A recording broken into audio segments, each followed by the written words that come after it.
What's good, everybody? What's good? Happy Tuesday, yo. Happy Tuesday. How's everybody's week going so far? I hope everybody's having a great start to their week. A great Tuesday. Obviously we are in the middle of the off season.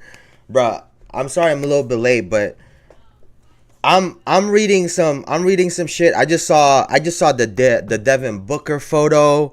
I'm reading. I don't know if any of y'all follow streaming stuff. There's some shit about Dr. Disrespect that's coming out. Bro, there's mad shit going on right now. I was stuck. But anyway, thank you guys for coming and hanging out with me on this beautiful Tuesday. Afternoon. And as always, it's your host, your boy, Jayson Estrera, and welcome to another episode of the Jayson Estrera Show, where we talk about basketball, sports, and any topic that comes our way as accurate as possible. Now, like I said, we are in the middle of the off season, but today is the JJ Redick LA Lakers episode because that's exactly what took place yesterday. They had a 47-minute long press conference introducing JJ Redick as the new head coach. So we are going to deep dive entirely too deep into that topic. We'll also be talking about A'ja Wilson and her new logo, Hakeem Olajuwon working out with the kids. But first, let's talk a little bit about some Jimmy Butler right now. So I believe it was a celebrity poker tournament, and Jimmy had won some cash. Good for him. But now, what is this?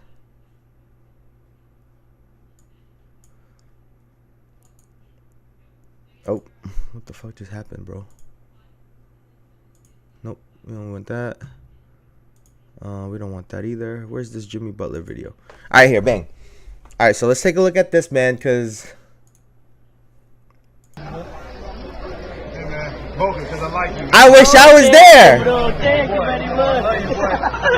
You're over in my house, man. There you go, sweetie. There you go, sweetie. You got a beautiful smile. I like that. There you go. I love you too, baby. No.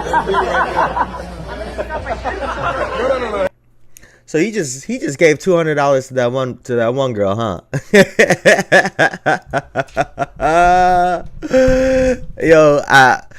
Hey man, like, you can say whatever you want about Jimmy Butler. You can say whatever you want. But this guy competes. He talks shit.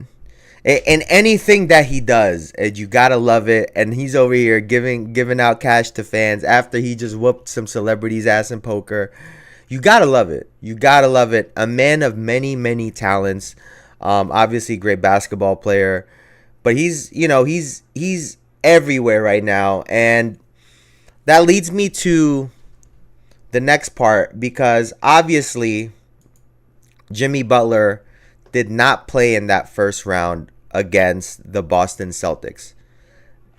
And, there was a lot of talk because he was yapping from home, and Pat Riley was a little bit annoyed, I guess, at all of his shit talk, because at the end of the day he wasn't playing, so he couldn't actually back up the stuff that he was saying, and he was putting his teammates out there basically. Despite that though, Pat Riley was clear on saying that, he doesn't want to trade Jimmy and wants to maintain this group and make a push to win a championship moving forward, because, they have made it there in the, recently. So with that being said, I know he said that they wouldn't, but we've seen it go the other way before. Will the Miami Heat trade Jimmy Butler? Now, he doesn't look like he's stressed. And what I didn't realize was how old Jimmy Butler is. Jimmy Butler is turning 35 in September. And apparently, to the Miami Heat surprise, because he had said it publicly, he is looking for a 2-year, $113 million contract extension. His contract finishes at the end of next season, so he has one more year on that contract. But he wants to sign an extension now to guarantee him those additional 2 years, which in all likeliness, will most likely be his final 2 years if we're being honest about it, right? There's a lot of miles on his body. He plays a very physical style of basketball. He plays defense. He competes. But the thing about Jimmy Butler is this, right? When you're thinking about a player that's going to get nearly $60 million, right? By nearly $60 million. And you got to think that that's got to be a MVP kind of player, one of the top, 5 best players in the league. But the thing is, last year he averaged over 60 games, 20.8. The year before that, 22.9. Here, we can take a look at this together, actually. We should take a look at this together. 22.9, 21.4, 21.5, 19.9. And mind you, he hasn't even completed 65 games since 2018-19. All of these numbers are up and down. I'm going to just call it what it is. He is not worth the 50, whatever it is, the 57, $56 million, $56.5 million a year for those 2 years at 36 and 37 years old at that. Because, let's look. You're not getting playoff Jimmy in the regular season. You're not getting 26.9, 27 to go with 2 steals and, 6 to 7 rebounds and 5 assists. Like, that's not the Jimmy Butler that you're getting. And so when you think about what he's going to ask for and potentially losing him for nothing, I do think that it is possible that the Miami Heat trade Jimmy Butler. I know there were executives that had mentioned it. I know people are probably trying to inquire about him if it's possible, because what he's able to do in the playoffs and what he's able to bring, I keep calling players this. He's a great gap filler, right? He's not a great 3-point shooter. Real solid, real good mid-range game. Athletic. Can facilitate. He does a little bit of everything, right? He's not great at any one thing, but he's good at a lot of things. His best asset is probably his defense. Obviously, that's the one thing he's probably really great at. But when you're thinking about asking for $56.5 million at the age of 36 and 37, when all you're giving them is, for your career, 18.3 points per game, and the last couple years you're probably closer to 20 points per game, 20 and a half. Yeah, I'm not seeing that. So I do think Jimmy's gonna move this summer. As weird as that might sound, I do think it is in their best interest to move him. He's been doing a lot of talking. I think at this point in time, his production is not matching some of his out-of-game antics. Right? All this shit talking to players. You're not even playing in the game. And I guess it's not really antics. But he's just not putting out enough for what you're getting back, in my opinion. And for the money that he's about to ask for, you're better off just trading him and try to get something in return that you could either build on or whatnot. So, yeah, man, Jimmy Butler, hey, congrats on that poker win, bro. Congrats on that win. But, yeah, I think the Miami Heat's going to have some real tough decisions that they're going to have to make over the summer. Now, where is this?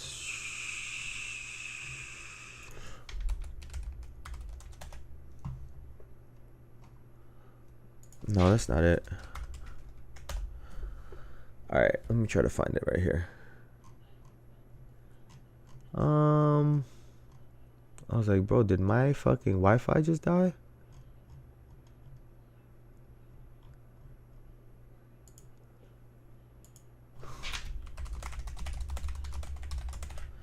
Did anybody see oh, here it is.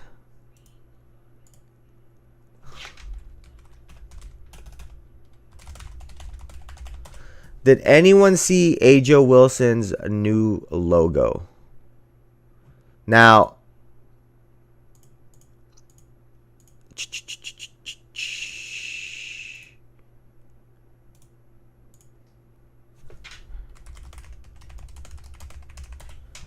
all right, bang. All right, we got it. So, the other day, let me find it. Sorry, guys.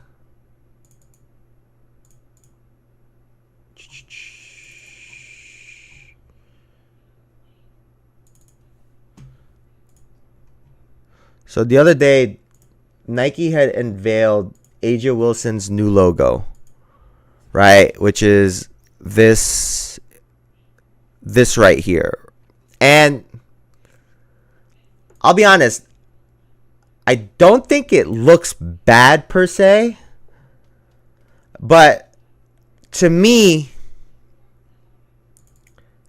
having this as a part of it, where you're explaining the logo, that was where they lost me, right? It's kind of like a good joke, right? If you have to explain it, then what are we doing? And I really think that it's that image that really screws it up for them, right? I really think that, because had they just dropped the line, or had she just worn a t-shirt, or they shown a sneaker, any of those things, I think, without the explanation, obviously she was wearing a t-shirt in the ad, but had she just a tunnel fit, something real subtle, and just let it live, would have been a much better course of action for this. Because now it to me, it looked as if they were almost unsure about the logo, and they were putting it out there to see what the reception looks like. And obviously it would be really bad if they were to switch it up because of the backlash. That's why I personally think they were better off just dropping it. Not announcing the logo, just dropping it. Just drop it. Like, I didn't understand it. And that was the thing to me. Like, I was confused as to what the logo was, or like what it meant. But I thought that it looked kind of cool. It was intriguing. And to put the explanation out there so early, I thought was a mistake. Because I think it looked cool on her t-shirt. You know, back of a t-shirt, on the shoulder. So many things that they could have done, shown it on a sneaker. But this is what we got, and now I'm curious as to how they're going to handle this, because like I said, I don't think they could change the logo, right? That would be a sign of weakness on their part, on their part being Nike, because they don't do that. They don't retract statements. They don't do shit like that. So this can't be the first time. And I think, like I said, the mistake was the way that they went about it. I wish they would have just dropped something, dropped the line, anything other than what they did, which was like 3 or 4 fucking slides, and one of them is explaining it, and they're talking about how amazing, like, dog, she's phenomenal. She's probably the best player in the league, like, and the logo looks cool. You guys just fucked it up with the explanation. We don't need that. We were cool with it looking cool. At least I was. And then obviously you got all these people online cooking it now, and here we are. So what does Nike do moving forward? Obviously, like I said, I don't think they're going to do anything, because I don't think they can. And now they just, hopefully the line is dope and the shoes are dope, and that's really the only thing that can save this, because Aja Wilson is doing her part. She's balling the fuck out. She's hooping, potentially going to get another MVP and another championship. So she's doing her part. Nike is the one that's fucking this up. So let's see how this goes, man. Let's see how it rolls out. Now, the other day,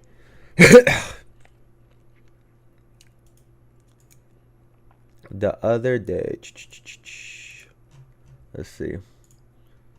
Oh, here it is.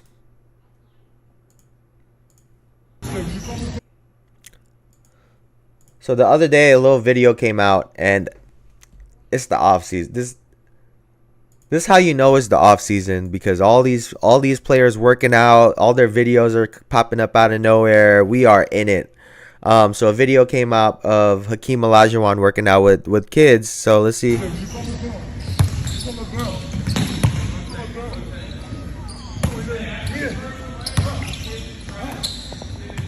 Tough.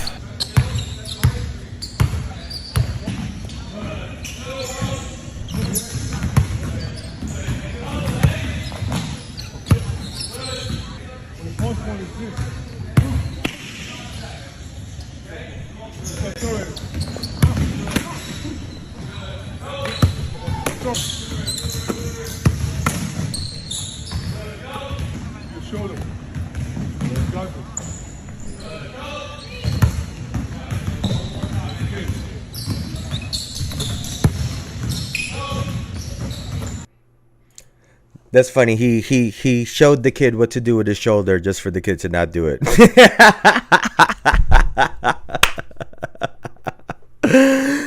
And for those that don't know, right? He was basically talking about using the shoulder to just create that little bit of space, right? Space is so important in basketball. My dad taught me this. It's all about taking up that space. If they're giving you the space, you need to take it. So see that little shoulder, it's not really hard, but to have it he has it ingrained in his muscle memory. So now, back then, the idea of basketball was to go towards the rim, right? All the moves are going towards the rim. Initiating contact, extending towards the rim. A lot of this stuff nowadays is the moves and the shots are to go away from the rim, right? And I think that's what he was trying to talk about in that moment. And then you see stiff shoulder. His shoulder is not even angled in that way. He has his back turned. You see this?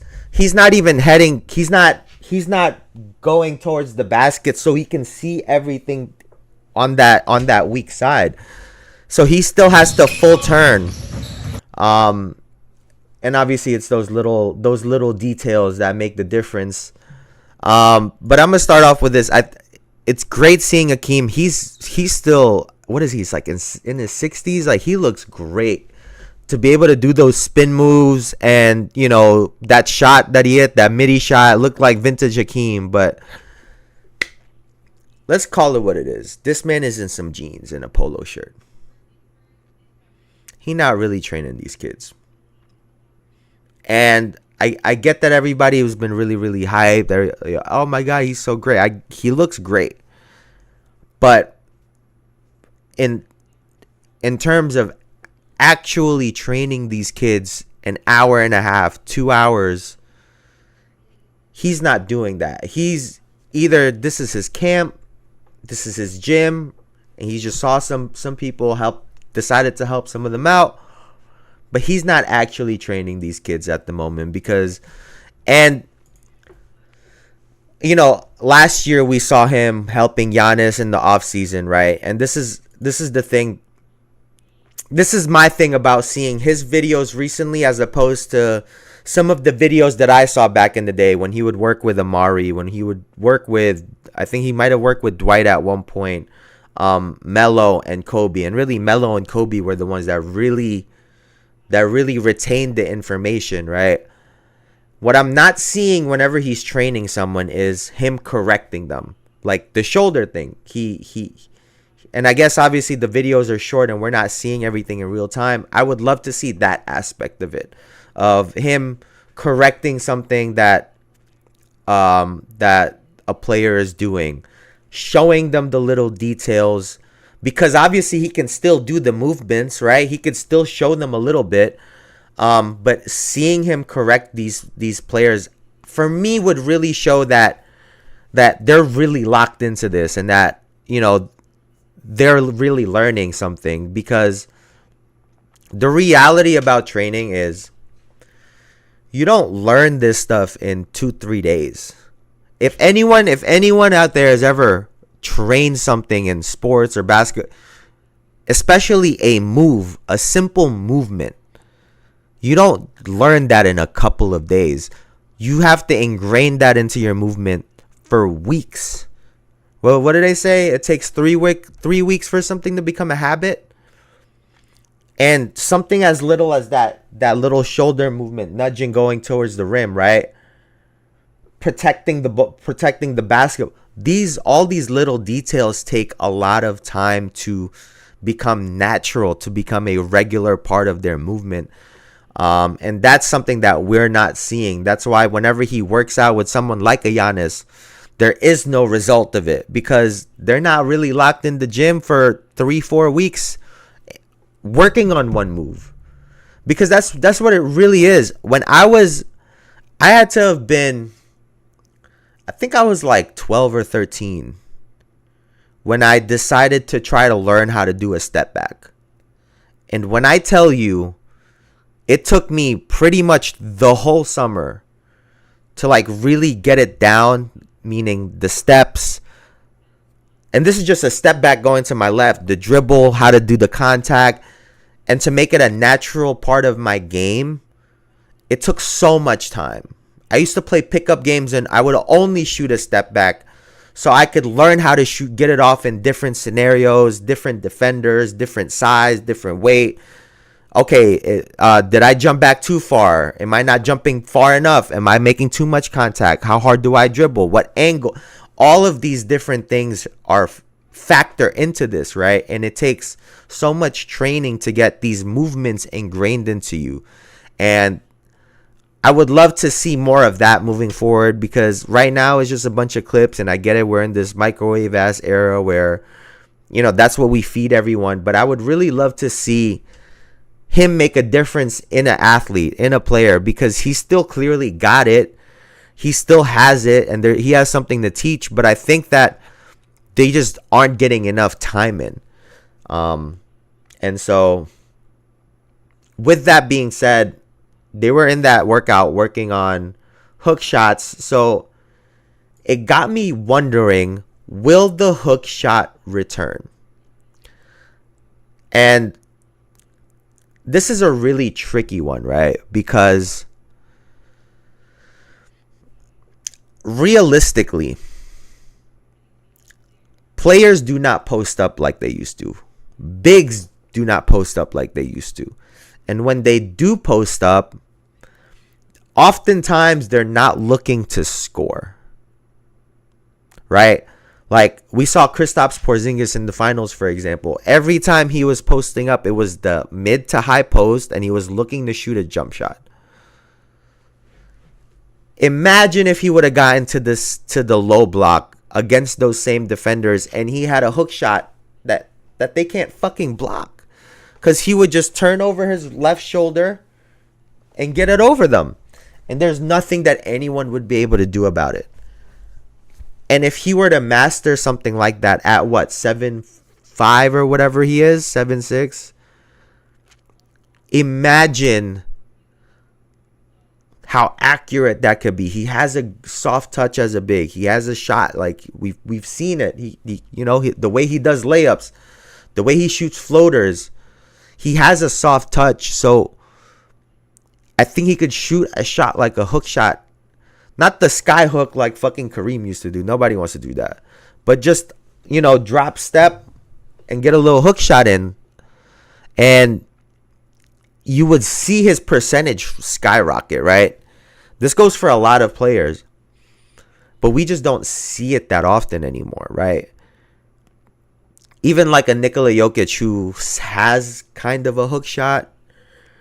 But his shot, especially now, it's more of like a floater push shot. Like, it's weird.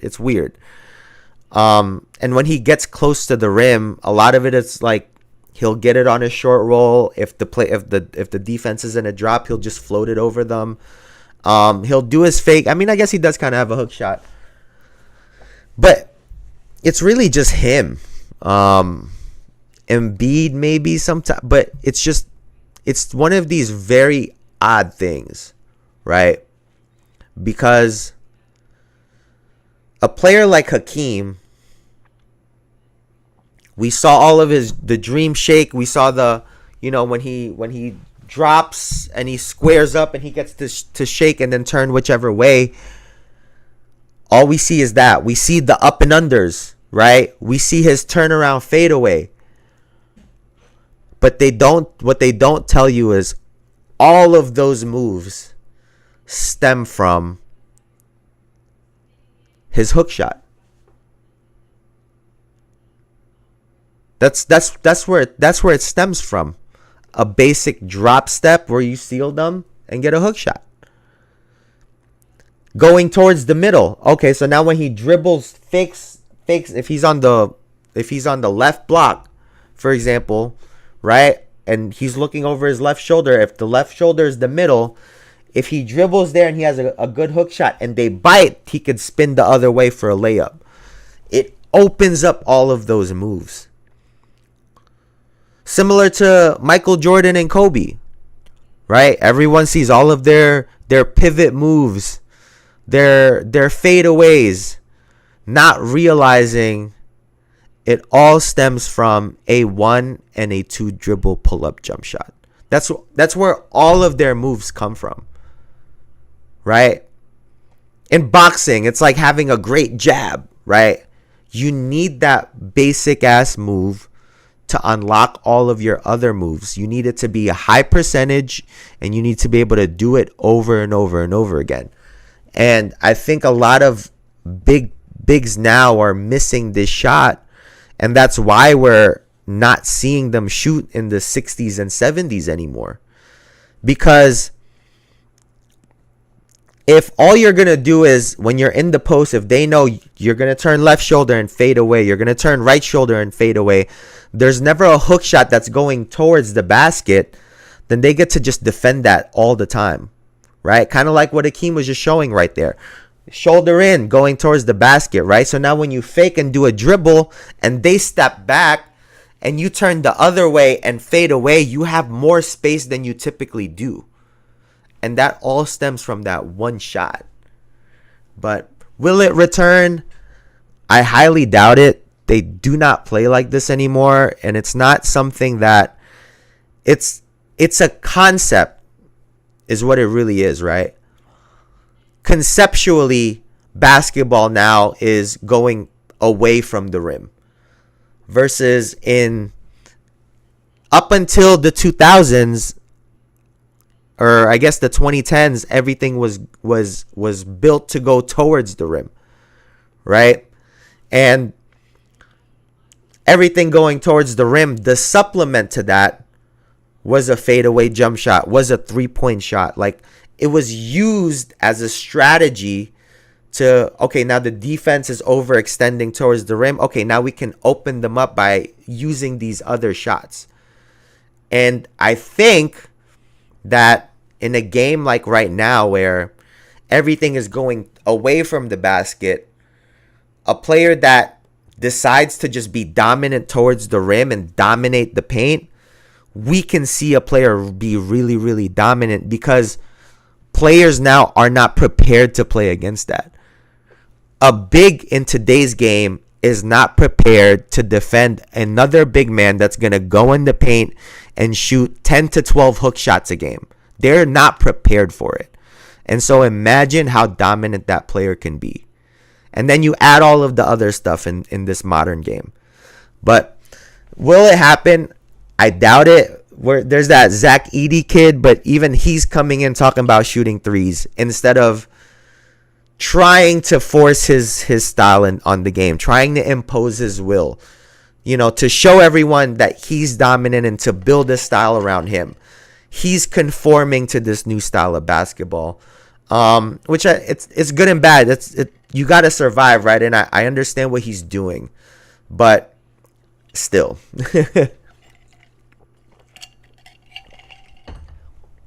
Now, from one legend to another, we've seen this over the years, bro. Like, we have seen this on numerous occasions. I couldn't even tell you how many times we've seen this shit before, but here we go. Here is another video of LeBron James in a dunk contest that's not an NBA dunk contest.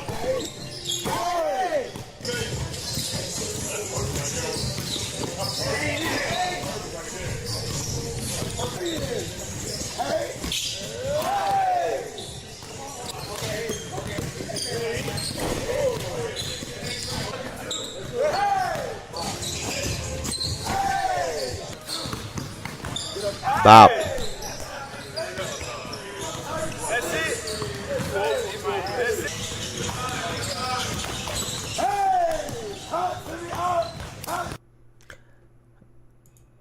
By the way, can we just Obi Toppin can fucking jump, huh? Obi Toppin can jump. But yeah, obviously we saw Bron getting some dunks up. He's been rocking all his USA gear, obviously getting prepared for the Olympics. And at his age, man, like, it's impressive that Bron is still able to do what he does at his age, at 39 years old. And this is why everyone, steroids, da-da-da-da-da. And it's because of shit like this. Because we'll see, oh my God, look at where I paused this. Brother, are you kidding me? That's sick. But yeah, here's LeBron again, teasing the world with a dunk contest. Never joining the NBA one, but he's always down for a gym dunk contest. And this is why everyone feeds into the pressure and all this other bullshit that I don't necessarily always buy. I've always had a different take on LeBron James when it comes to the dunk contest. And even though LeBron is, he's always been a high flyer. He's always got crazy bounce, dunks with a lot of power. In terms of him being a creative dunker, I personally have never, at least compared to other greats, I think he could have won a dunk contest depending on who he would have went up against. But if you're telling me he would have he would have gone up against like Jason Richardson or Desmond Mason, or is it Desmond Mason?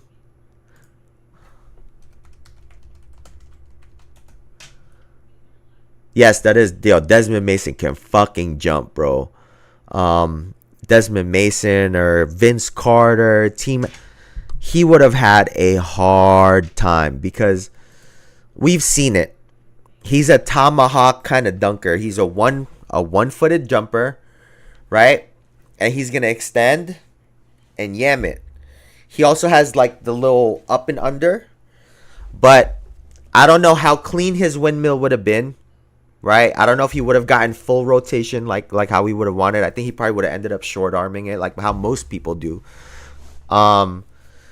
He obviously has like a 180, 360 dunk, but yeah, once you start getting into between the legs, behind the backs, could he do it? Maybe, but I would have to see it.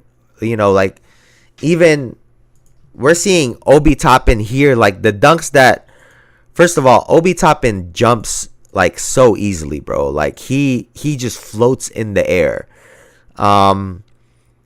And we're just seeing him just on the fly, just doing whatever, and it just looks so easy for him. And yeah, I don't know if I've ever felt like that about watching LeBron James dunk. And maybe that's why he had never joined it, because, you know, he's a person that's very well calculated. I'm sure he's considered his strengths and his weaknesses compared to everyone else. And maybe he just said, nah, I'm good on this because I think my chances of winning are low. And maybe that's just how he went about it, man. And it is what it is. But could he have won one? I think he would have been capable, but it would have been dependent on who else was in that contest. Now, here we are. Yesterday, we saw JJ Redick and the LA Lakers hold their press conference introducing him as their new head coach. And the shit was 47 minutes long. There was a lot of talking.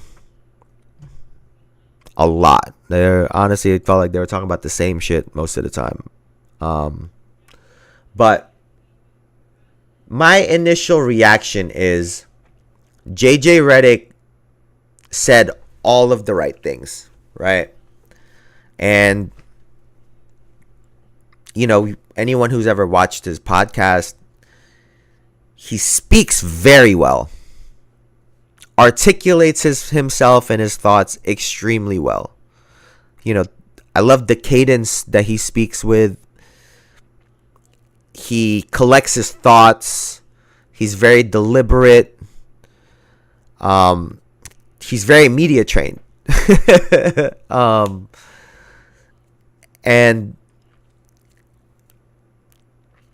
having a coach like that in a market like LA, where the media is going to be insane because of where it is, and then you add on top of that the LeBron James factor. Anthony Davis is also a star in this league. Potentially having Bronny James on the team. It was important that they had a coach that can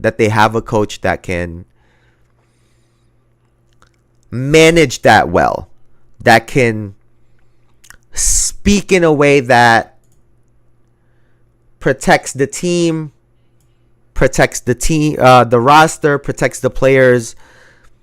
You know, all of those things I think factored into this, right? And he was showing it yesterday. I also think that he says all of the right things in terms of success, in terms of expectations. He said all of the right things, right? So there's really not much to critique in that sense, because it was just a press conference. We have nothing to go off on him in terms of previous experience. All we have is his career, right? And I have obviously never been in any of those locker rooms that he's been in. But I don't know if in any of those locker rooms he was a leader.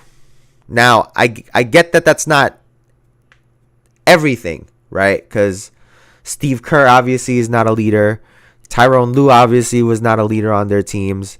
There were other players that did that. I just wonder what I wonder what that dynamic will look like, especially because he has no experience. And clearly he's always been a methodical player. That's the way that he was able to score. He had to score off of anticipation, off of knowing what to expect out of certain sets, certain defenses, time and possession, situations. He was a player that scored under those circumstances. He didn't have the luxury to have the ball in his hand, 50% of the time, like a point guard would. So a lot of the things that he was doing was reading and reacting. And a lot of it was reading and reacting to the best player or the point guard. So I do think that helps him here. That goes a really, really, really, really, really long way. Because he's able to watch. He's been able to watch all of these great players and see what they do and find spots where he can score. So hopefully he's able to now translate that to the role players to be able to say, okay, this is what you can look for. This is where you can get your shot. This is how you're going to look for this, da-da-da-da-da. And on the other side, being able to express to the star player, hey, maybe in this situation, you got to get off of the ball. You got to do this, this, this, and that because of blah, blah, blah, blah. I do think it helps in that sense because of the kind of player that he was. An off-ball player. He relied on set plays, but he also relied on just reacting to what was going on with everyone else. So I think that's helped his IQ, and I think it'll go a long way for him. Now,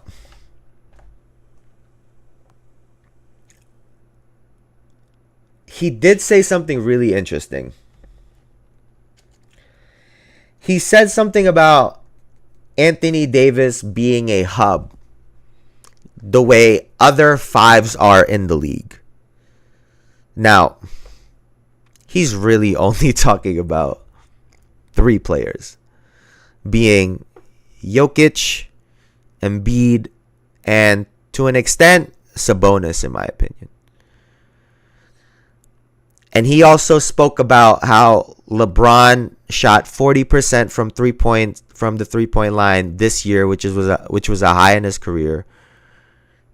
And he wants him to shoot more threes. If you're understanding what I'm getting at here, it seems to be a shift in the style of play is what he's expressing. He's expressing a style of offense that will now run through Anthony Davis. Now, you got to think, right? LeBron James, for his career, has not played off of the ball. And, excuse me, the times he did get off of the ball, those guards were Dwayne Wade and Kyrie Irving. And, I guess when they won the championship with the Lakers, Rajon Rondo, whose mind he respects, and you can tell that, right? He really, really respects Rajon Rondo's mind for the game. So how will LeBron James react, right? Can you teach an old dog new tricks, right? Is that possible? Now, we'll have to see it, right? Because imagine a Nikola Jokic style of play for Anthony Davis, meaning he's getting the ball in the low post, mid post, and the 3-point line, initiating the offense. He's the one getting the pick and rolls. He's the one handling the ball, making decisions, making plays. And do you now put LeBron James in the corner? How will that look? Now, he also spoke about, he expectations and the fact that this roster is not far off from being a championship caliber team. And I don't think he's wrong necessarily. You know, when you have LeBron James and Anthony Davis, that's a great start. However, in this kind of style that I'm picturing, I think that they're going to need another scorer, because if it's not Austin Reeves or D'Angelo Russell, then who will that player be? And I guess that's the biggest question for me. And JJ Redick spoke about, you know, the roster, you know, going through off-season stuff, because they asked him whether he would be at Summer League or not. And he said, we don't know yet. There's probably going to be a lot of roster stuff happening in LA, which kind of leads me to think that they're going to look to pick up someone in this offseason, preferably a star, to kind of go along with LeBron and AD, so that LeBron can kind of be a second/third option now. And, you know, we have never seen any of this. He is saying some shit that we have never seen, so we have to see it. Because, like I said, we've never seen LeBron play any differently. He's always played with the ball in his hand. And what JJ was articulating yesterday was an offense that's completely revamped. So, will it work? Will the players buy into it? We'll have to wait and see. Only time will tell. But moving on to, I guess, more JJ and LeBron talk. He said this really interesting. Where is it?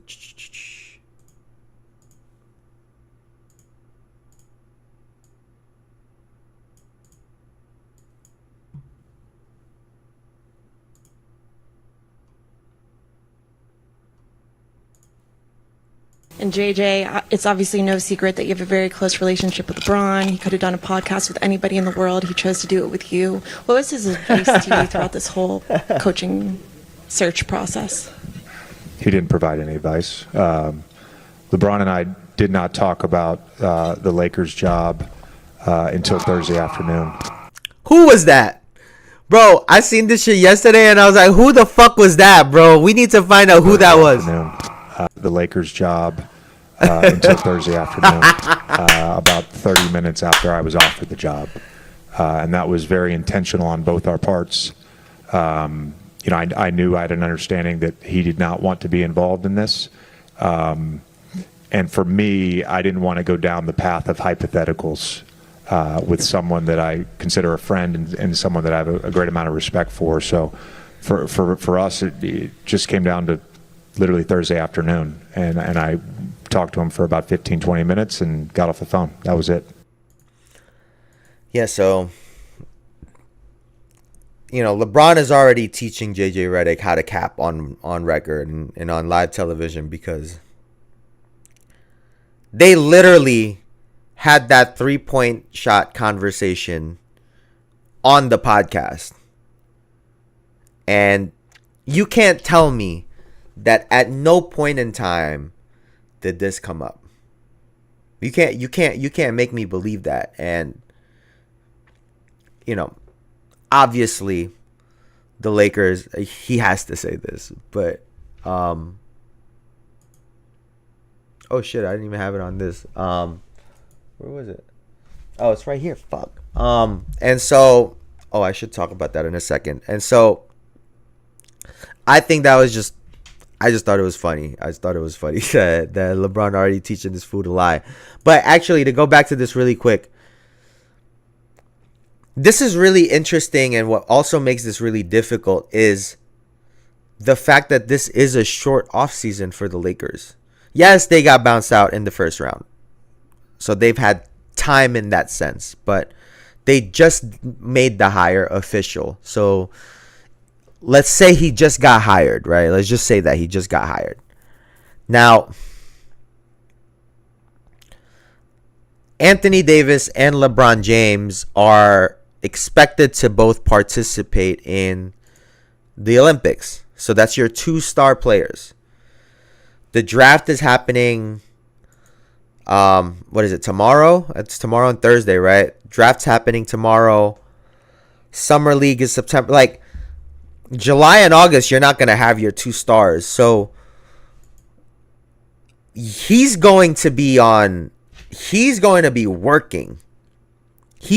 to be working because he's going to have to figure a lot of things out. And if, what we just spoke about, him really revamping this offense, making Anthony Davis the focal point instead of the corner guy, that's going to take a lot of time. And then you add on top of that the fact that he's a first-time head coach, meaning he's going to be learning these things, how to communicate, how to get his point across, I know he's been there before, but on the flip side of being the coach, like he's doing all of these things on the fly while implementing new things. And then you add on top of that the short off season that they're going to have because his 2 stars are going to be in the Olympics. Yeah, it's just a crazy little mix for him to start everything off.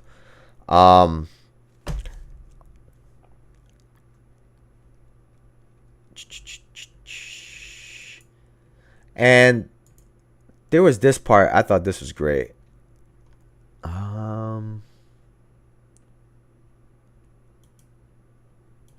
Was it this one? I think it was this one. What misconceptions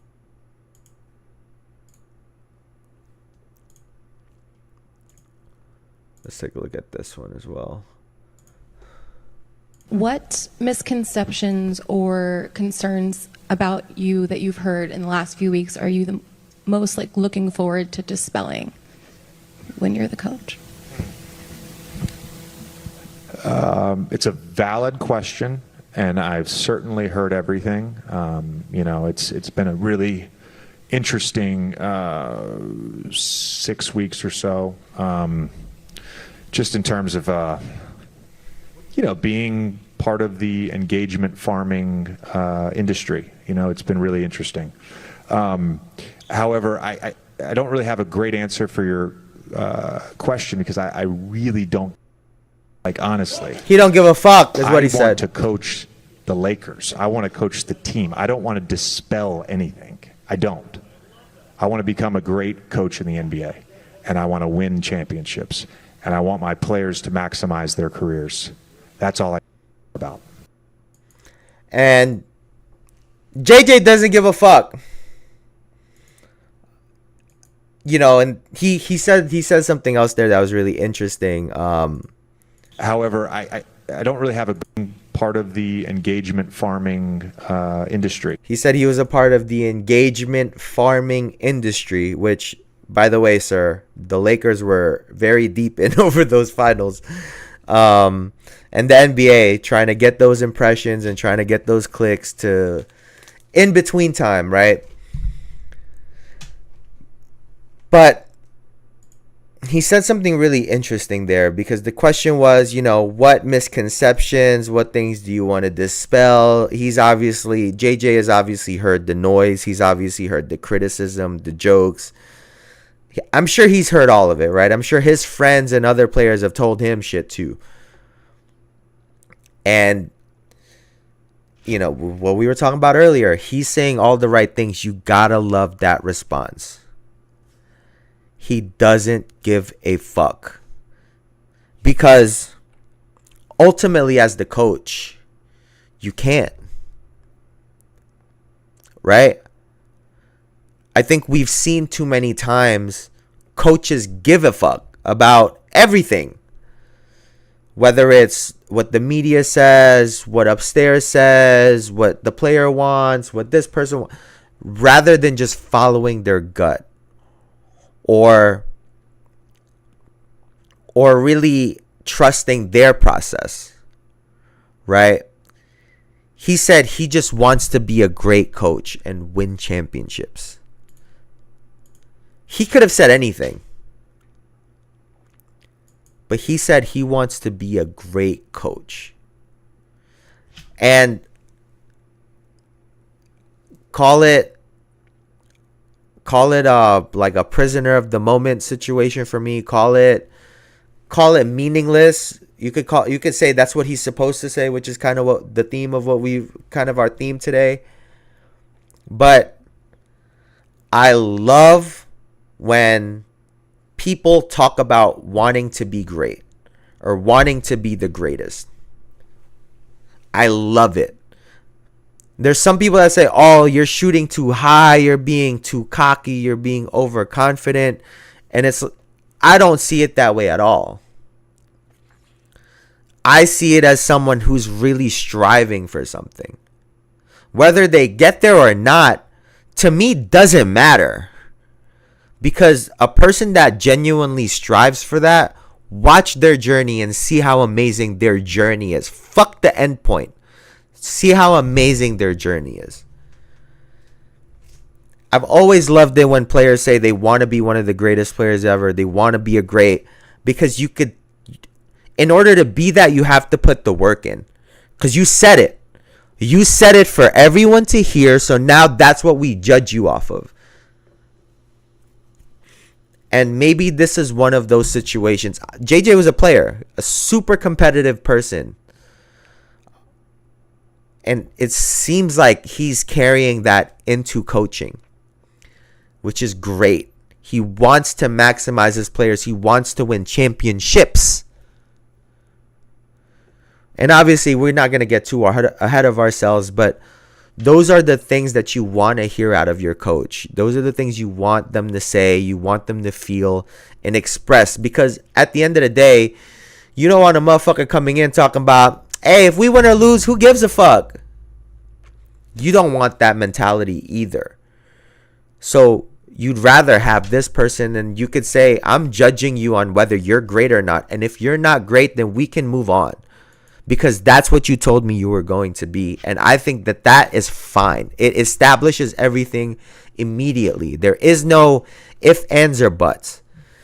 And to add on to the greatness part, I think this is to add on to the greatness part, obviously JJ Redick was one of the first players to be active and also have a podcast. He also has one of the biggest podcasts as a player. And he's been super successful in that. And, I was honestly surprised that it took 37 minutes or 34 minutes for this question to even be asked.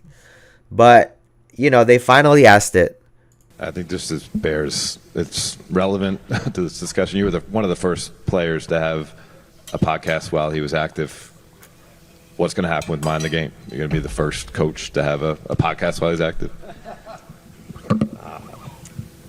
No, I am, for the time being, and hopefully it's a very, very long time, I am excommunicated from the content space. So there would be no podcast. So there will be no podcasts for JJ Redick. Now, and I don't mean this with any disrespect. That doesn't mean that he's not going to be doing content. Now, obviously the Lakers have content stuff for the Lakers. Like, that's just normal basketball, normal shit. But assuming LeBron comes back, assuming LeBron signs another two-year deal, plays with Bronny James, ends his career out, he can't do a podcast because he's going to be too busy filming the end of this documentary for LeBron James. That's really what I'm seeing in this at the moment, is that there's going to be too much going on, and he literally cannot do it. He physically will not be able to do it because they're already going to have an excessive amount of cameras following this team wherever they go. So I think that's one part of this, right? I really, really do, right? And it's not to say that he's not taking coaching seriously. I do think that if he wanted to coach and also have a podcast whether it was like every other week or whatnot. I do think it's possible spending an hour to talk about basketball, which he was going to do anyway. I don't think it would require so much effort for him. A person that was routinely doing shows on the road in hotel rooms anyway. So I do think that plays a factor into it. They're going to have so many cameras following them, and he just can't. He said that he's not going to be in the content space, and hopefully it's for a very long time. Again, saying the right things. He's telling you that he has no intention of going into podcasting right now, meaning all of his focus will be on coaching the LA Lakers, getting better as a basketball coach. And you love that because obviously the podcast became a big part of his life. It's something that he loves to do because he gets to just talk about basketball. I mean, I love to do that, right? And it was in a space that was more relaxed, right? Now when he talks about basketball on the Lakers, it's gonna have more pressure. It's gonna be more meaningful as opposed to the podcast. So having that sort of freedom to just shoot the shit without any real consequence is, I'm sure that's gonna be different. Because now the pressure is on. Wins, losses, media, his mistakes, all his rotations, who he picks up, doesn't pick up. All of that's going to be studied under a microscope now. And, you know, it's good for him, right? Good for him that he's taking this as seriously as he's supposed to, right? Because, you know, he could have very easily said, fuck it, my podcast can boom with the Lakers, right? But obviously he has other things that he's prioritizing, like winning.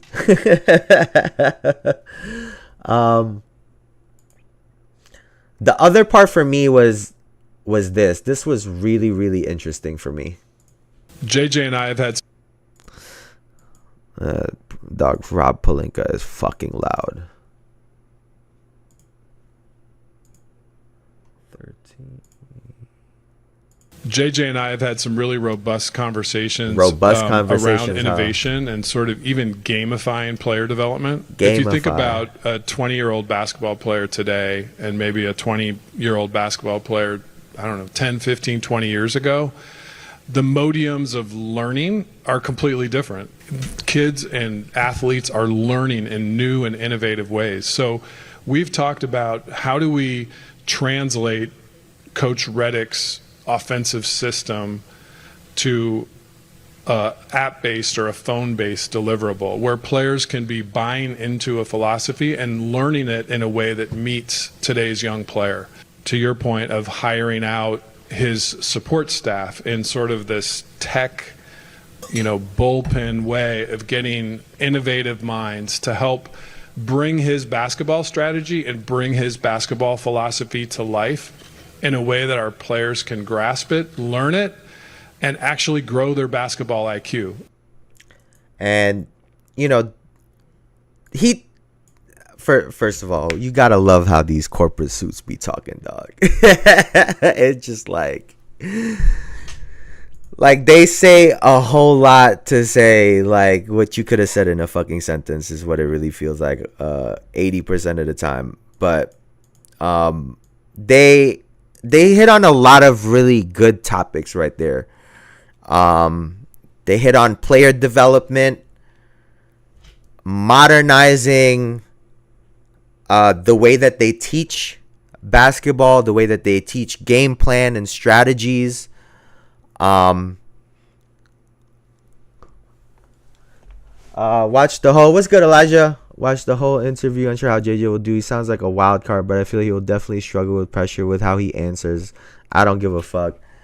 Yeah, I don't know if you I don't know what you had just seen, Elijah, but like I said, I think he was saying all the right things. He's a super well-spoken person, so I expect that out of him, right?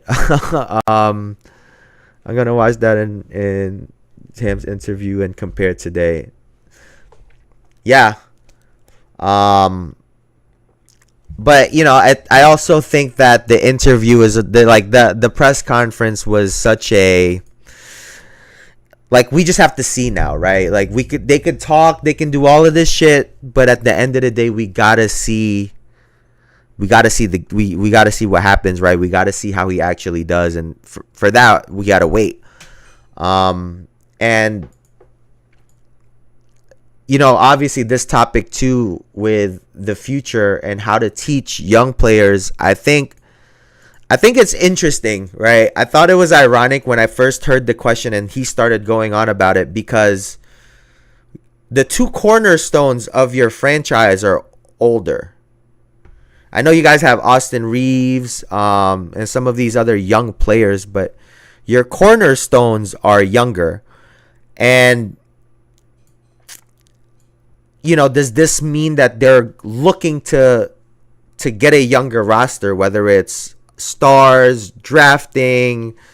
Like, I don't know what this is really pointing to, right? And for the Lakers specifically, because like I said, their roster isn't necessarily young to where this is going to take effect immediately and it's going to have an impact immediately. They don't have like the Houston Rockets rosters or anything like that.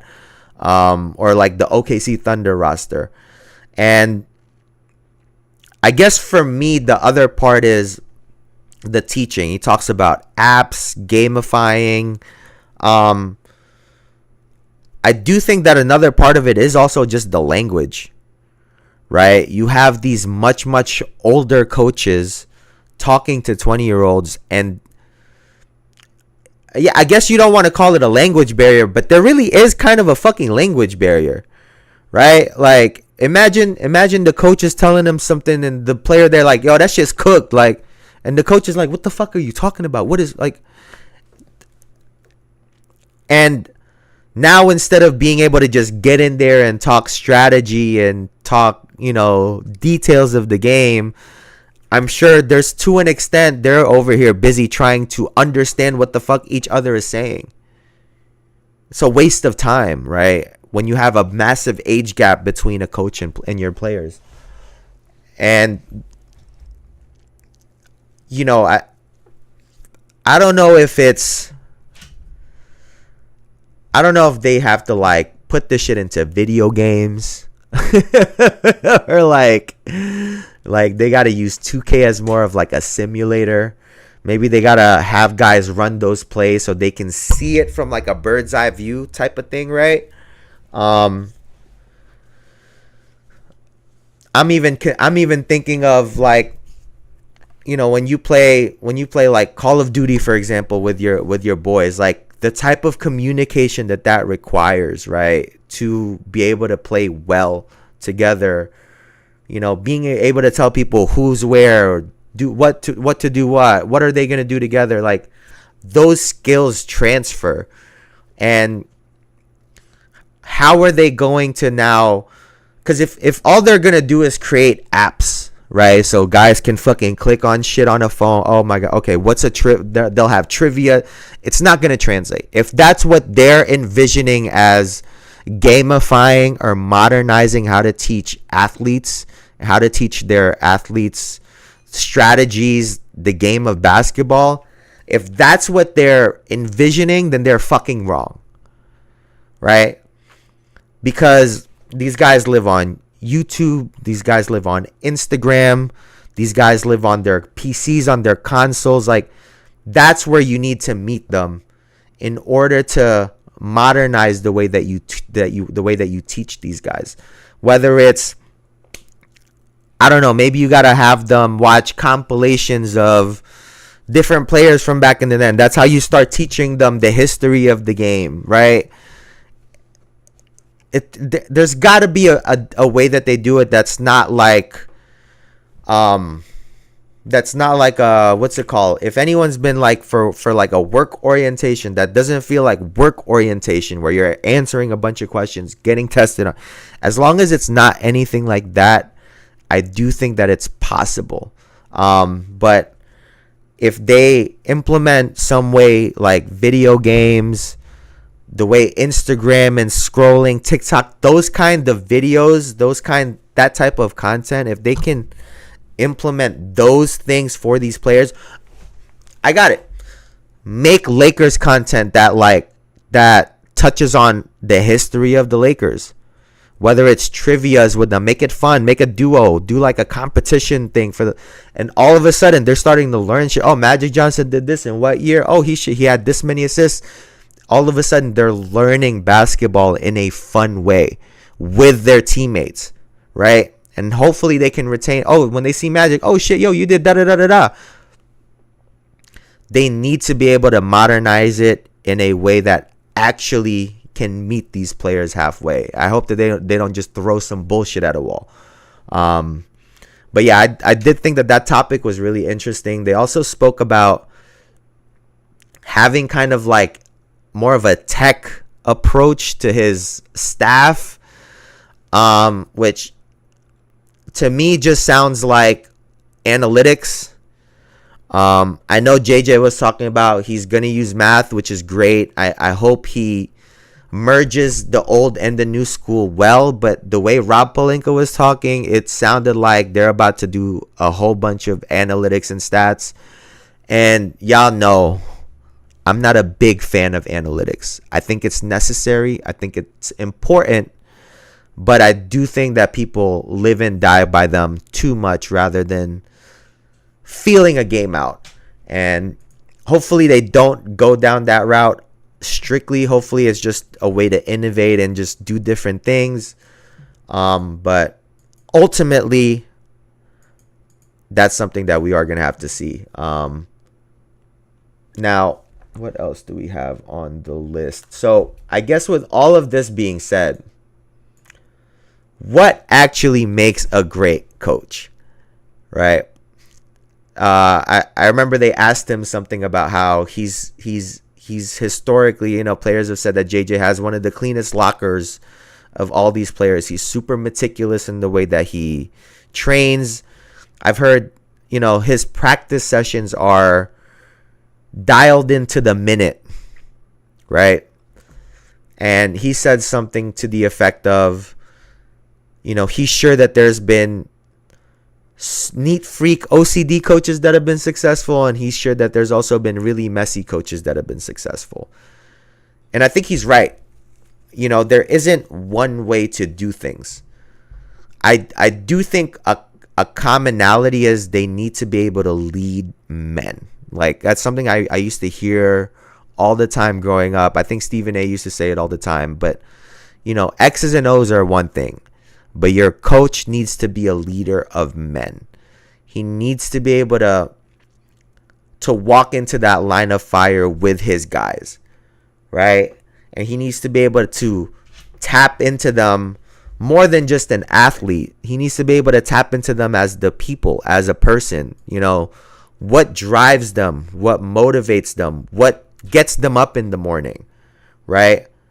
Those are the things that I think make coaches great. I think that's especially in the Chicago Bulls days with Phil Jackson, right? If anyone knows, Tex Winter was the one responsible for their triangle offense. That was his basketball philosophy. Create triangles so that the floor isn't too clogged up.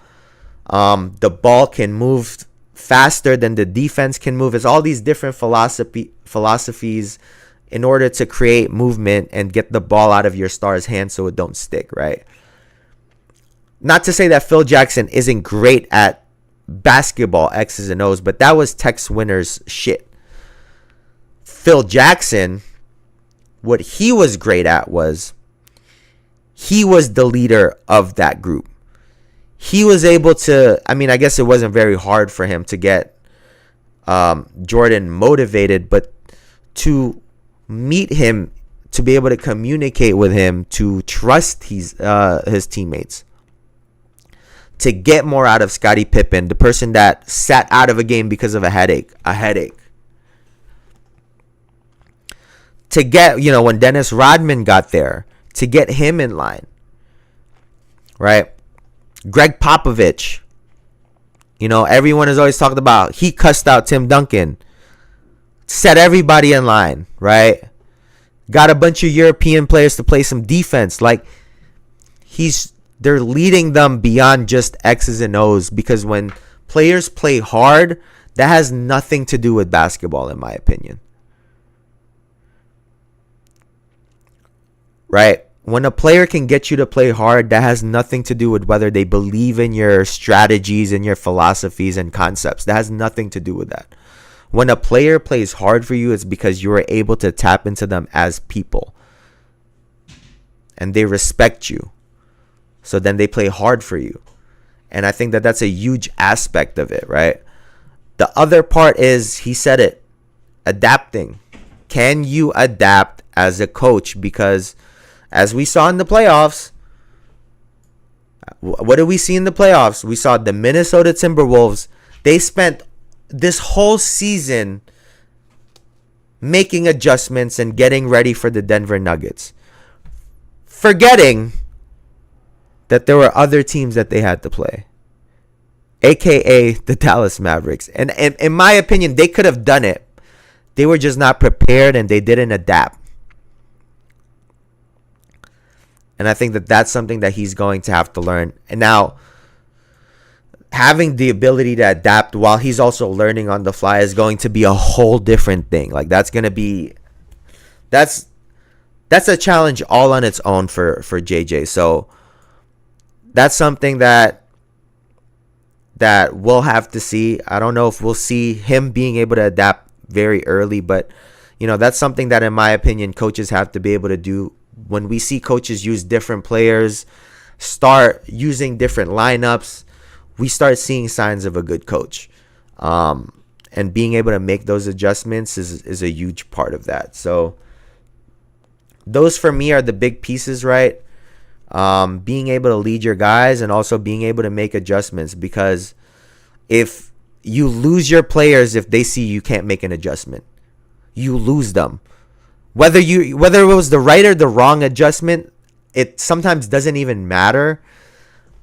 What's important is the fact that you recognize that you had to do something, and I think that goes a long way for these guys. So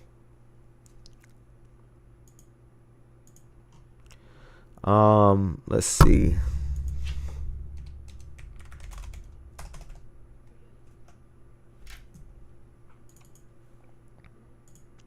Now, where is this?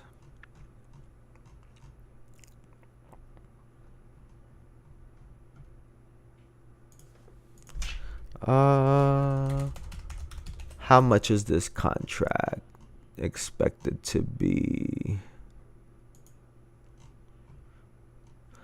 So, Scotty Barnes of the Toronto Raptors is expected to sign a 5-year rookie extension worth up to $270 million.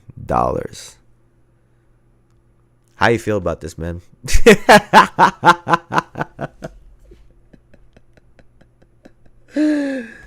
Yo, don't that sound crazy? 270? Bro. Like, that just sounds nuts. What he averaged last year. Because, brother, what's this per game? 19.9, dog. Listen, don't get me wrong. I think Scotty Barnes is super talented. I think he's super talented. Not only is he talented, but he's also, how tall is this dude, bro? 6'7". He looks bigger than 6'7", in my opinion. But solid defender. He could do a lot on the basketball court. So in terms of projection, I understand I can see it, right? Especially the way the NBA is going. The amount that he's going to get paid is going to be like damn near a mid-level player, right? If we're right and we think that players are going to start getting paid $400 million plus. So in that sense, that's not crazy. But for me, it's the fact that he hasn't really, like, he hasn't accomplished anything. He made an all-star game and he won Rookie of the Year.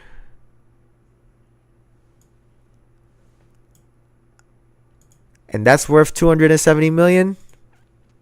Yeah, that's not lining up for me. Like, that's not, and that's, like I said, that's no disrespect to him, but I think this era of basketball we're in, where you hit certain thresholds, you now unlock those options. Yeah, just because you unlock it don't mean you gotta pay them that.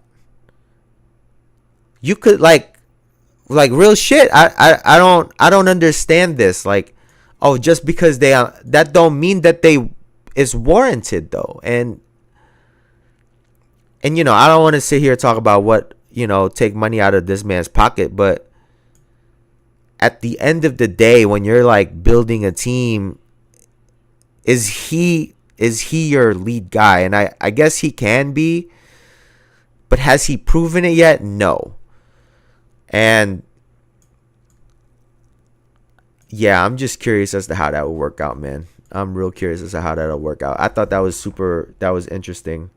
Which now leads me to, are NBA players overpaid nowadays? Do they make too much money? Now,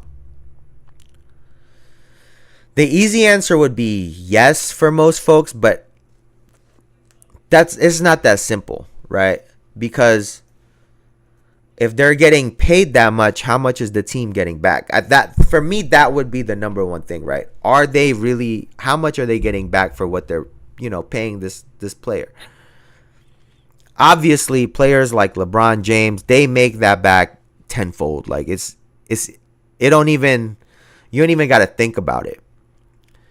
And also, the deals are going up, the TV contracts are going up, and all this shit's happening in the NBA right now. So, obviously, in the sense of, they're paying them, they're not overpaid. But I do think that we are in a time now where teams are so scared to lose certain players that they just pay them. And what happens is, yesterday's price is not today's price. So now if someone in my position gets paid $270 million and I think I'm better than them, whether my stats are better, I'm more accomplished, I'm projected to be better, now I'm going to ask for more. And that way the numbers are going to just keep going up and up and up, because teams are not saying, no, I think you're great, I just don't think you're worth that much. This is what I think you're worth. And then it sets that precedent. Now they're overpaying the wrong players. So now the better players are going to ask for even more money. And it's this domino effect. So are NBA players overpaid? No, because these fucking teams are paying them. It's not their fault. You could just say no to me. You here's a thought. There's that thought, right? You could just say no. Let me walk and go to another team. Let me find out if someone will actually pay me that. We're seeing it with Klay Thompson right now.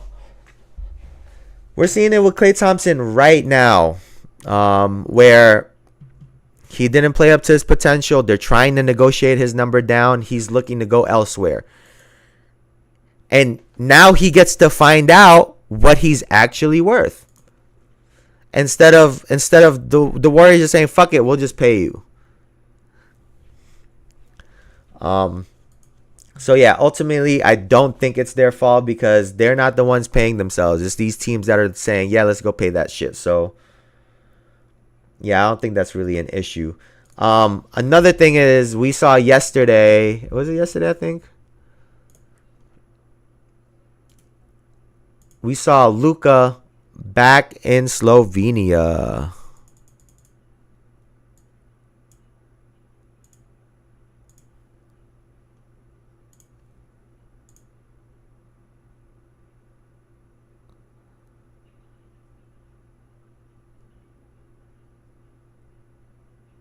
Yo, I'm being dead ass right now. I'm being so serious, bro. Oh, I don't know why I did that. How the fuck is this man supposed to play basketball? Do you see how he walking on that right knee? Dog, are we good? This can't be, bro. Like, this cannot be. This cannot be. Like, he not even walking properly. And I saw on fuck, where is it? Maybe I can pull it up.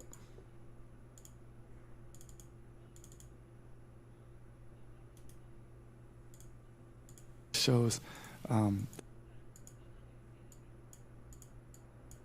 don't know Luka, and you see the way he moves, like he was hurting, but he's a warrior. He's going to fight through all those injuries. That's just who he is. He loves to play. But yeah, he's multiple injuries throughout his body. That's evident, and you could see the way he's walking and running. But again, he's a warrior, so he's going to fight through it. In terms of playing for the national team, I think that's probably one of his biggest joys. So I think as long as he can walk, he's probably going to go out there and play for them. That would be my expectation. And what he's basically saying is, like, Luka just loved to play with the boys. Like, he just trying to play with his boys is basically what that shit is right there. And, you know, obviously he wants to represent his country, and the dude just loves to hoop. But he needs to sit his ass down. What are we doing? Y'all are paying him. He's 25. He can play in 4 years, dog. Like, this is going right back to when he got that foul called and then yelled and cussed out his bench to challenge the fucking call, when you and I and all 20,000 people in that arena knew damn well he fouled that person. He fouled who? It was Brown, right? He fouled Jaylen Brown. And they said, "Oh shit, fuck, Luka yelled at us. We gotta go challenge the call." No, motherfucker, you don't.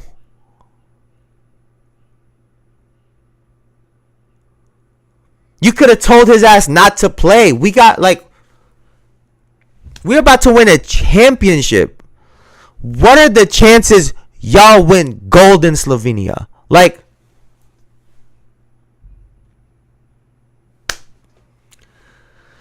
I don't get it.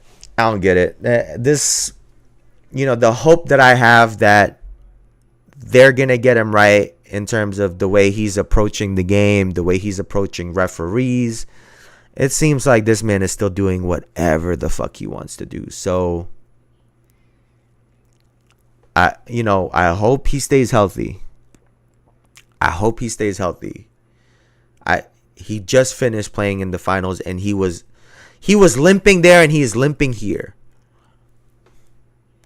Like, you need to sit out. Not only you need to sit out to recover, but then, motherfucker, you need to get in shape.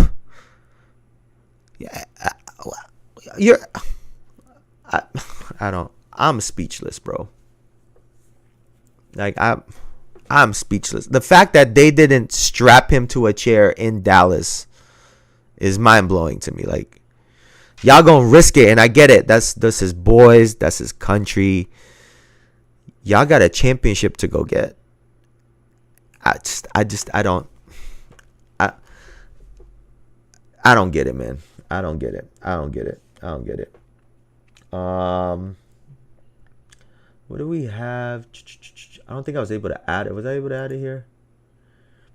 Oh, I did. Hell yeah. Yo, who's seen this? Devin Haney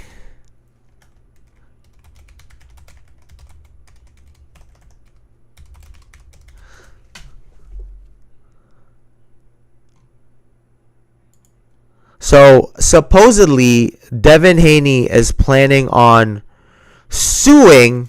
My lawyers and team will do what they got to do to and to prove that, and in court, and against Ryan Garcia, and we will take legal action to because it has affected me, not only my financially, but mentally, everything.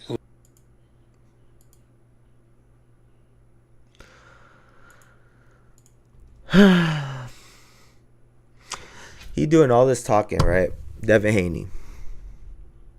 He doing all this talking, not realizing what would fix his problem would be to go and win again. We just talked about it with the Indiana. Winning solves everything in sports. Like, it don't. Y'all could still be a shit team. If y'all win for that day, it don't fucking matter. Until you play again. And in boxing, that's once a fucking year. Maybe twice. I get it. He used PEDs. He da-da-da-da-da. Devin, you looked scared in that ring against him, dog. You look scared.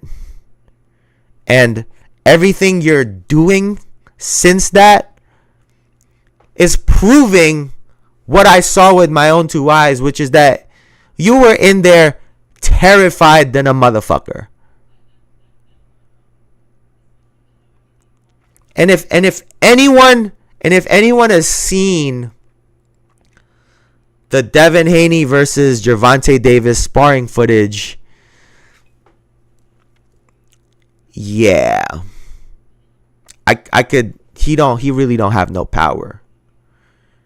And it's unfortunate for him because he really is a really good boxer. And I think he's going on mentally, financially. It really shook his confidence is what really happened. His confidence is shattered. Because in boxing, that zero is everything. And for a player like Devin Haney, who has no punch power, who doesn't have the ability to knock people out left and right, and clearly doesn't have the ability to consistently just take shots, he has shown that his confidence has been shattered. Because I think he walked into that fight thinking he was way better than Ryan Garcia. And at the end of the first round, I think he was second guessing himself. And to go through that process and now, he cheated. He's trying to tell himself that that's what it was. He's trying to convince himself that it was just the PEDs, that it was just the steroids, that it was, I'm still better. Dog, he beat your ass up. And they didn't even award him with all the knockdowns that he deserved. He knocked your ass down like another 1 or 2 times that they didn't even count. What Devin Haney needs to do is he needs to sit his ass down somewhere and just take a break. And then when he's mentally right, come back and fight. And go beat somebody's ass. And that will slowly fix all of this. But right now, all this bitching and moaning and crying and whining, all it's doing is it's making all the people that want to watch you not want to watch you. And at the end of the day, if the arena's empty, you're not going to get paid to fight. Now, there is a possibility that this works in his favor. Meaning, everyone hates Devin Haney so much. And let's say he comes back mentally right. He comes back with the vengeance. They took the 0. They took the 1 away. So now he's back to 0. People are going to watch him fight just to watch him, just to see him lose. Kind of like Floyd. And if he's able to capitalize on that and assume this sort of villain persona, even though I don't think he's that, and I think that's what's going to make it difficult. I think Devin Haney very badly wants to be the hero in this story. He wants to be the good guy. But I think if he can flip this and now everyone is going to come watch me fight because they want to see me lose and use that, I think it could work for him. But right now, I don't think it's going to. I don't think his personality fits it. And all the shit he's doing is showing me that he ain't right in his mind right now. I don't think he's prepared for this shit. So, yeah, man. And that leads me to my fun little topic, because yesterday I was on the treadmill yesterday, walking on an incline, and I watched the Tank Davis versus Frank Martin fight again. And it got me wondering, because I was watching Demetrius Mighty Mouse Johnson, MMA fighter. I was watching him break down the sparring footage between Tank and Devin Haney. And he said very casually, he slipped it in there, he's like, I think Tank beats Floyd Mayweather. Now, I've been of the belief that Tank is all time. His punching power is all time. And I think his style, the way that he fights and boxes, is all time. Could he have given a fighter like Floyd Mayweather an issue? I think he could have. I think he could have. Because what we're seeing is whenever someone does that shoulder roll, and we've seen Tank, he'll literally spot it and he is ripping body shots. And on top of that, we saw the only other person outside of Pacquiao that can really punch, I guess Cotto too, kind of. But we saw Mosley really rock Floyd. And Tank, the patience that he has, the way he walks people down, Floyd his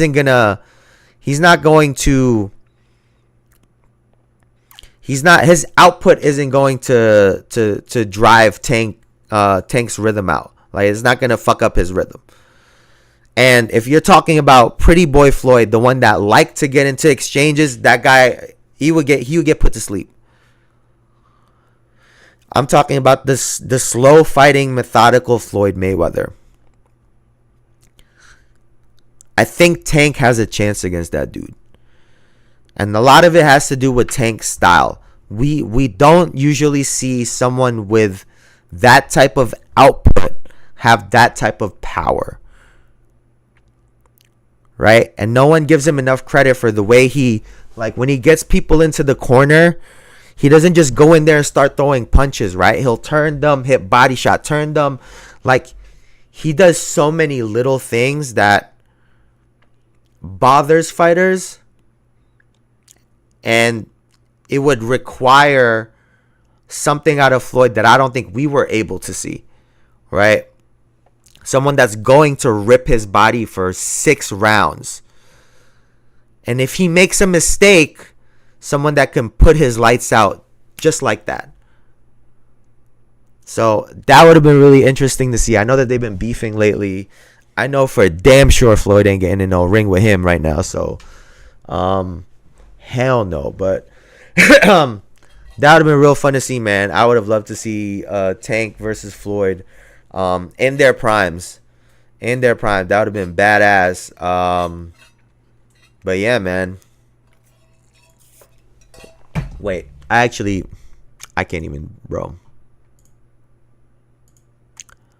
Alright, I gotta do this. I gotta pull this shit up.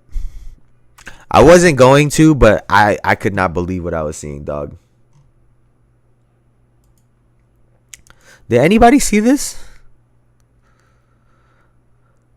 This is how Devin Booker apparently looks at the moment. Now, I'm not going to be one of those folks that gets too... I'm not going to be too high on this, right? because I'm a Knicks fan, and I saw multiple years where, you know, Carmelo Anthony looked too skinny coming into the season, and he came in and he was perfectly fine. So, you know, I think he's just training. Obviously, I don't think he's starving himself. I don't know if it's like he wants to be in better shape because he's been playing more point guard. He's had to handle more of the ball handling. But yeah, I don't really think that's a cause for concern. I'm pretty sure that's just the angle of the photo. Maybe he's just cutting weight at the moment for whatever reason. But for it to be June 25 and he has seemingly already lost weight, that's a sign of someone that's fucking grinding, right? Like, they're not waiting till they didn't go on vacation. And wait this shit out and then come into training camp a little bit out of shape. Like, he's in shape already. So for the Phoenix Suns, that's good to see, because, you know, we got to see what happens with that team moving forward. But yeah, man, we're back again, baby. Thank y'all for hanging out with me as always. I really, really appreciate it. I hope y'all have an amazing rest of y'all Tuesday. Thank you guys for hanging out with me as always. You could have been anywhere on the internet, but you're here with me, and I really, really fucking appreciate y'all for that. So thank y'all for watching. Please like, comment, subscribe, all that good shit, because it helps the channel out and it goes a long way. We're gonna take this shit to the moon. I already know it. So thank y'all, and I'll see y'all tomorrow, man. Peace. Have a